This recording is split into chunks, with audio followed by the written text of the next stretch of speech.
ভারতের দীর্ঘতম জাতীয় মহাসড়কের নাম লেখো।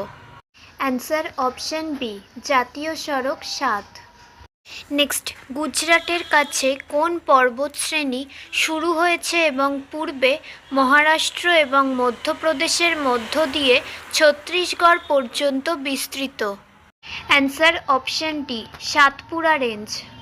নেক্সট, নিম্নলিখিত বিবৃতিগুলি বিবেচনা করো। অ্যান্সার অপশন সি, বিবৃতি ১ এবং ২ উভয়ই সঠিক, অর্থাৎ ভারতের একমাত্র করন্ডাম উৎপাদক রাজ্য হল মহারাষ্ট্র এবং ২, রুবি এবং প্ল্যাটিনাম শুধুমাত্র ওড়িশায় উৎপাদিত হয়। নেক্সট, বিহার, উত্তরপ্রদেশ এবং পশ্চিমবঙ্গে নিম্নলিখিত কোনটির কারণে বৃষ্টিপাত হয়? অ্যান্সার অপশন এ, পশ্চিমা বিশৃঙ্খলা। নেক্সট, ভারতের প্রথম বহুমুখী নদী উপত্যকা প্রকল্প কত সালে চালু হয়? অ্যান্সার অপশন এ, ১৯৪৮ সালে।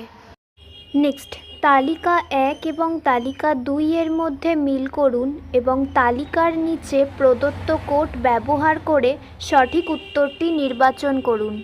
অ্যান্সার অপশন বি, 3142, অর্থাৎ আসাম দিশপুর, দাদরা ও নগর হাভেলি সিলভাসা, লাক্ষাদ্বীপ কাভারত্তি এবং সিকিম গ্যাংটক।